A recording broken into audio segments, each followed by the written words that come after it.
Hello and welcome to this edition of Eye on Africa. I'm Haxie Myers-Belkin. The headlines.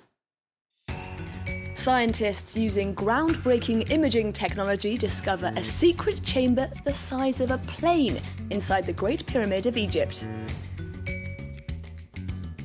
A new multinational military force in the Sahel embarks on its first mission. Several hundred soldiers from Mali, Niger and Burkina Faso coming together to battle Islamist insurgencies in the region. And as the UN warns of deforestation in western Ethiopia, one of its agencies pairs up with South Sudanese refugees in the region to replant hundreds of thousands of trees. Hello again, thank you very much for tuning in. Now, it's one of the most studied ancient structures in the world, but Egypt's Great Pyramid of Giza has just become a little more mysterious. Using a method called cosmic ray imaging, scientists have discovered a hidden chamber deep within the structure, although experts are still unsure about its purpose. Marios Sophos reports. An international team of scientists have discovered a hidden cavity in Egypt's Great Pyramid of Giza, the first new discovery to be made in the ancient monument since the 19th century. The 30-metre-long void lies deep within the pyramid and is situated above the structure's grand gallery, and though the two share similar characteristics, they do not seem to be connected. The purpose of the cavity is not clear, with it potentially serving as a separate chamber or as structural support. The discovery has, however, been labelled a breakthrough by the scientists involved, showing how modern particle physics can be put into practice by archaeologists. The technology used in the discovery records the behaviour of subatomic particles called muons, using cosmic ray imaging similar to an X-ray scan. Special photographic plates were placed in the Great Pyramid in order to detect the muon particles, making these 3D images. There are no plans to drill into the structure, though a small flying robot currently in development may be sent in, if approved by Egyptian authorities. The Great Pyramid has proved to be an enigmatic subject to archaeologists for generations. Built by the 4th dynasty pharaoh Khufu, many questions remain unanswered about its purpose and construction. The long-awaited G5 Sahel force has embarked on its first operation, as it seeks to counter growing Islamist violence in the region.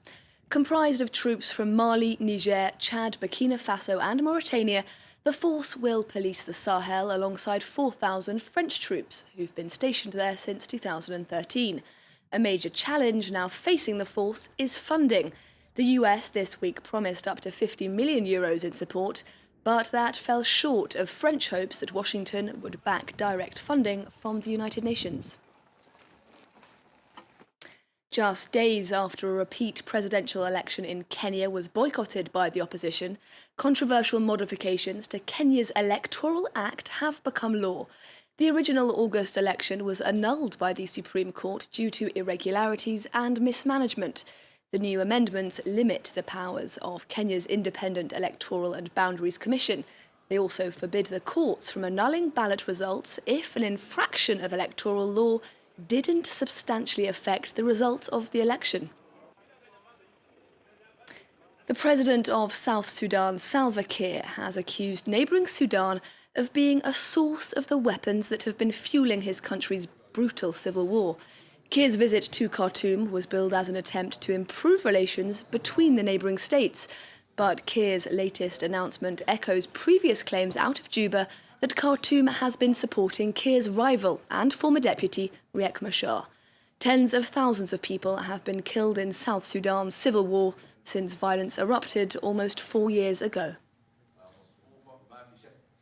To Ethiopia now, where the UN's Food and Agriculture Organization is alarmed at the extent of deforestation in the western region of Gambela. Hundreds of refugees from South Sudan have settled there in recent years and rely on firewood for fuel. To address the problem, the agency is now working with refugees to plant 1 million trees by the end of next year. Clement Bonero has the story. Buckley Kang arrived in Ethiopia 3 years ago. Like hundreds of thousands of South Sudanese, she fled war, drought and famine in her country. Today she lives in this camp here in Gambela with her 6 children. She relies almost entirely on firewood she gathers in the forest for fuel and cooking. When I come back from the forest, I usually feel very tired. I rest for a short while, and then I sort my firewood. I keep some for home, and I sell the rest, so I can get a little money to buy food. The UN says the increased demand for firewood is putting considerable pressure on local forests. It's also beginning to increase tensions with the local population, which also depends on the forest for a living. But Li Kang says she's worried for her children. My daughter no longer goes to the forest. I go because I am more aware of the insecurity.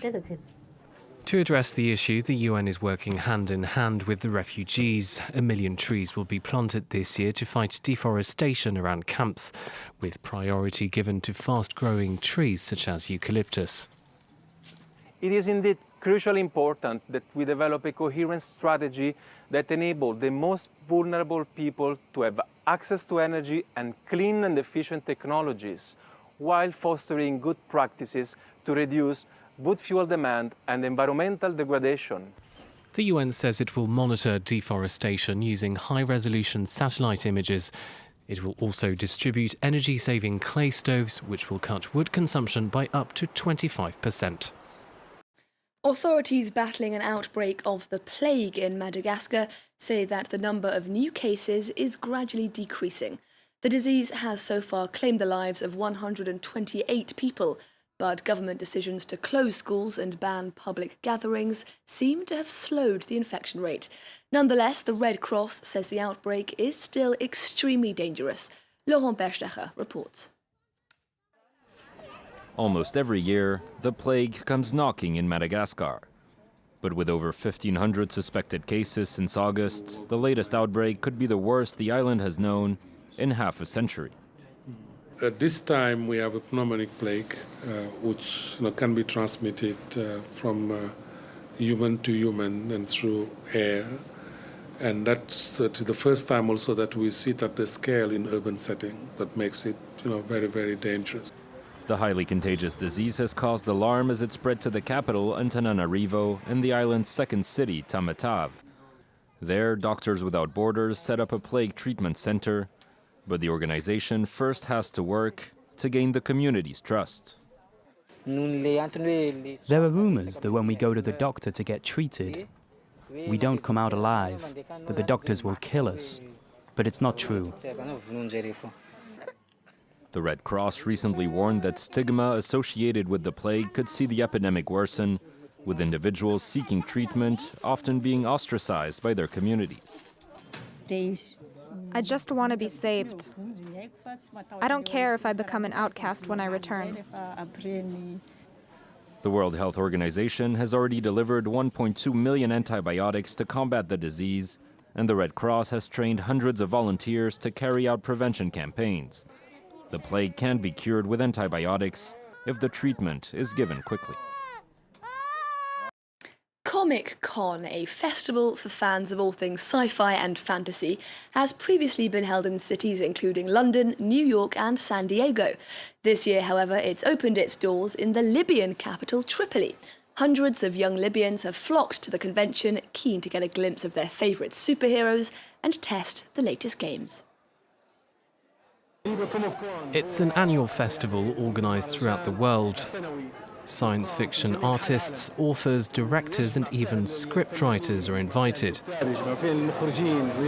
We decided to invite young people to this festival to allow them to meet one another, to meet writers and watch films.